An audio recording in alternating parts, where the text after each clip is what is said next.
Hi, and today I chose, in regards to Jefferson's legacy, executive power. Um, that was something that interested me. Um, was entirely along the lines of some of the articles we read this week. Not entirely, but close enough for my comfort. Um, he was known. One of the things he was known for, I guess back then, was somewhat of a hostility towards central government. Um, he felt that Marshall's Supreme Court was somewhat overreaching in their powers, um, which we're not going to get into that today because this will be a very long video if I went into details on everything here. Um, but at the same time, since he was, the hostility towards the central government, he also would put that aside for the greater good. If it served the greater good of the country for to give the central government, federal government more power, he would do that or be more open to doing so. Um,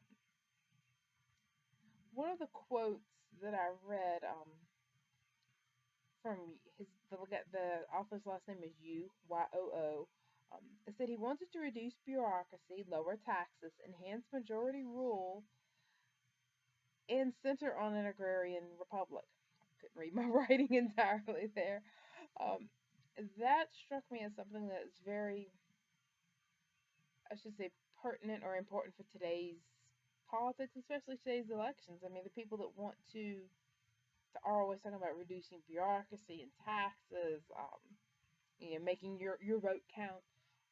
Not as much on agrarian republic, but hey, it's 2 for 3 ain't so bad.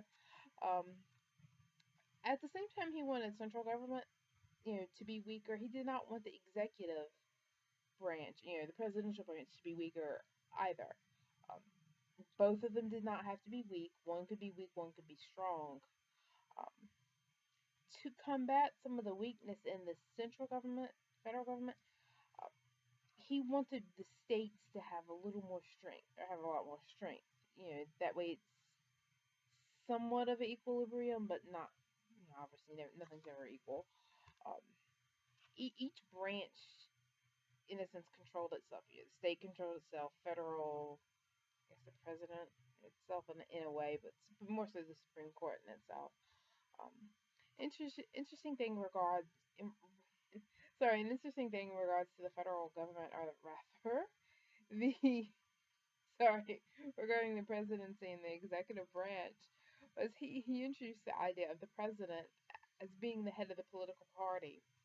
Um, Previous to that, it was not, and it's whatever ruling party is. Obama today is seen as the head of the Democratic Party, even though there is a president today, at least there's a president of the DNC.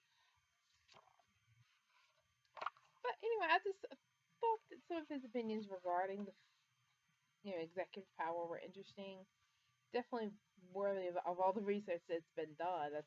I feel like keeping it under 5 minutes does not do it justice, in any way.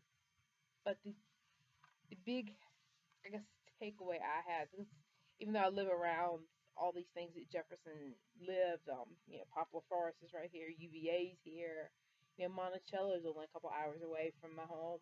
Um, I don't know that much about him, but I thought it was interesting to say that he's more about states' rights, and how he's, with him being the father of, considered one of the fathers of the country. I always somewhat assumed that he was more of, with the government controlling everything. But hey, so I guess it's always a learning experience, so that's definitely good. But thank you for watching.